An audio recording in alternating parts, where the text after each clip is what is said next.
అందరికీ నమస్కారం అండి. ఆల్రెడీ గ్లాసులు కడిగేస్తున్నారు, వెనకాల కనపడతా ఉంది. బాగా లేట్ అయిపోయింది. రాజు వెడ్స్ రాంబాయ్.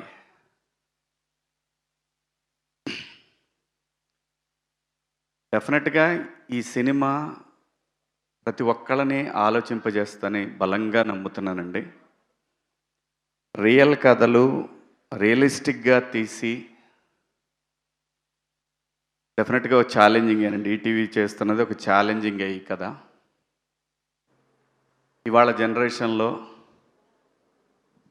పల్లెటూర్లలో పిల్లలు ఎట్లా ఉంటున్నారంటే, పిల్లలంటే ఒక ఆటో వేసే అబ్బాయి, అదే ఊర్లో ఒక ఎంప్లాయీ కూతురు, వాళ్ళిద్దరిని ఎంకరేజ్ చేసే ఫ్రెండ్స్ ప్రతి ఊర్లో ఉంటారు. చాలా బలంగా చెప్పారు. బలంగా, ఎంత బలంగా అంటే కొంతమందికి డౌట్లు ఉన్నాయి, ఎట్లుంటుంది అని. కథని నమ్మి నిజాయితీగా తీస్తే ఏ సినిమా కూడా మోసం చెయ్యదు. ఒక్కోసారి సినిమాలను ఏమంటారంటే, ఓకే పర్లేదు చూడొచ్చులే, క్లైమాక్స్ కొంచెం బాగుంటే.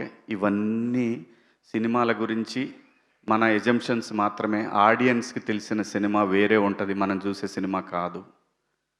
అంత రియాలిటీకి దగ్గరగా వచ్చేసారు ఆడియన్స్. కాబట్టే ఇలాంటి కథలు మలయాళంలో చేస్తే 365 రోజులు ఆడతాయి. ఇప్పుడిప్పుడే తెలుగులో కూడా ఆడటం మొదలుపెట్టినాయని బలంగా నమ్ముతున్నాను నేను. ఈ సినిమా ఖచ్చితంగా అంతే బలంగా ఆడటానికి 100% స్కోప్ ఉంది. ఎక్కడ కూడా సాడ్ ఎండింగ్ లేదు సినిమా. కానీ రూరల్లో మనుషులు వాళ్ళ ఆలోచనలకి దగ్గరగా తీసుకువెళ్ళాడు, మరీ రియల్గా తీశాడు. చాలా గట్స్ ఉండాలి ఇలాంటి కథని తెరకెక్కించాలంటే, చాలా గట్స్ ఉండాలి. ఈ కథని ఒప్పుకోవడానికి ఆర్టిస్టులకి గట్స్ ఉండాలి. ఖచ్చితంగా అందరూ ప్రేమించి చాలా నమ్మకంతో ఈటీవీ యాజమాన్యం కూడా నమ్మి తీసిన కథ. నేను చూశాను, నాకైతే నచ్చింది. నిజాన్ని చెప్పటానికి, నిర్భయంగా నిజాన్ని చెప్పటానికి కొంచెం సేపు తటపాయించవచ్చు, కానీ నిజమైతే ఇది నిజమైన యథార్థమైనటువంటి ఒక కథ. ప్రేమ కథలు ఎన్నిసార్లు మనం ఆ మధ్య మొన్నొక్క కథ చూసాం, మన విజయ్ సేతుపతి ఫాదర్గా చేసిన సినిమా. ఆ కథ ప్రివ్యూ చూసిన వాళ్ళు ఎవరైనా సరే ఏంటి అనుకుంటారు, ఎందుకంటే మనం సినిమాల్లో పండిపోయాం. అది అలా కాకుండా ఇలా ఉంటే బాగుంటుంది, అలా ఉంటే బాగుంటుంది. ఆడియన్స్కి నచ్చింది, బలంగా నమ్ముతున్నాయి ఇది కూడా ఆడియన్స్కి నచ్చిద్ది అని. మళ్ళీ దానికి దీనికి సంబంధం ఉందనుకోకండి దయచేసి. ఆ మీమ్స్ ఏమి వేయకండి, అలాంటిదేం లేదు దీంట్లో, అలాంటిదేం లేదు. కానీ ఆలోచింపజేసే విధంగా ఉంటుంది. కామెడీ ఉంది, మంచి పాటలు ఉన్నాయి, సురేష్ బొబ్బిలి గారి పాటలు, రూటెడ్ సాంగ్స్, మంచి మెలోడీ సాంగ్స్ ఉన్నాయి. ఇద్దరు బాగా చేశారు, హీరో హీరోయిన్ ఇద్దరు బాగా చేశారు. చైతన్య గారు కూడా చాలా బాగా చేశారు. మా బావ ఒక సీన్ చాలా బాగా చేశాడు, అది రిలీజ్ అయిన తర్వాత చెప్తా, మీకే తెలుస్తుంది మా బావ చేసిన సీన్ కూడా. అనితా చౌదరి గారు అయితే అసలు ఎరగొట్టేశారు, ఇద్దరు వైఫ్ అండ్ హస్బెండ్ వాళ్ళిద్దరు. అమ్మ మీరు హీరోయిన్ మదర్గా చేశారు కదా, చాలా బాగా చేశారు. మార్తాండ కూడా బాగా చేశాడు. లాస్ట్ సినిమా నేను అంటుంది డైరెక్షన్. అందరూ బాగా చేశారండి ఈ సినిమాలో, వాళ్ళ పాత్రలకు తగ్గట్టు అందరూ చాలా బాగా చేశారు.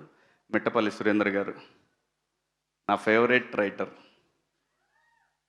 ఎన్ని పాటలు రాశారు, ఎన్ని పాటలు పాడారు.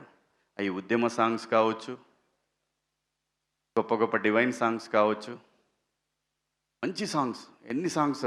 అలాగే ఈ సినిమాలో రాంబాయ్ సాంగు, నిజంగా ఇదే సాంగ్ గనక ఇంకా పెద్ద హీరోకైతే ఎక్కడ పోయేదో, మిలియన్స్.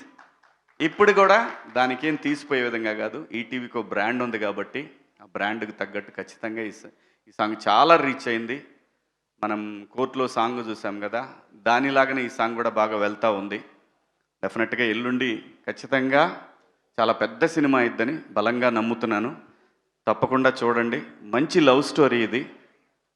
ఇలాంటి సినిమాలు, నిజమైన మట్టి కథలు ముందు ముందు మనందరం చూడాలి అని అనుకుంటే మాత్రం ఇలాంటి సినిమాలను ఎంకరేజ్ చేయండి.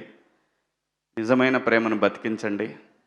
అలాగే ఈటీవీ సాయి గారు కానివ్వండి, నితిన్ గారు కానివ్వండి. ఈ నితిన్ గారు అయితే ఎంత ప్రేమించాడంటే ఈ సినిమాని.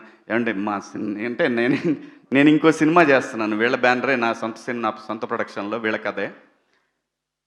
ఏమండి ఒకసారి రికార్డింగ్స్ సార్, మనది మిక్సింగ్ జరుగుతుంది సార్, రాజు వెట్స్ రాంబాయ్. ఇదేంటండి, అది కూడా మీ సినిమానే కదా. అవును సార్ వస్తాను, ఇది అయిపోయిన తర్వాత. అంత ప్రేమించారు, అంత నమ్మారు ఈ కథని వాళ్ళు. చాలా నితిన్ గారు, పర్టికులర్ నితిన్ గారు 2 years నుంచి నాకు చెప్తానే ఉన్నారు, చాలా బాగుంటుందండి, చాలా బాగుంటుందండి ఆ కథని. సో రేపు 21 అందరూ దయచేసి థియేటర్లో కలుద్దాం. దాని తర్వాత వీళ్ళు పిలవకపోతే మన ఇద్దరం సపరేట్గా చేసుకుందాం. ఓకే, థ్యాంక్ యూ అందరికీ. Good night. Thank you. నమస్తే అండి.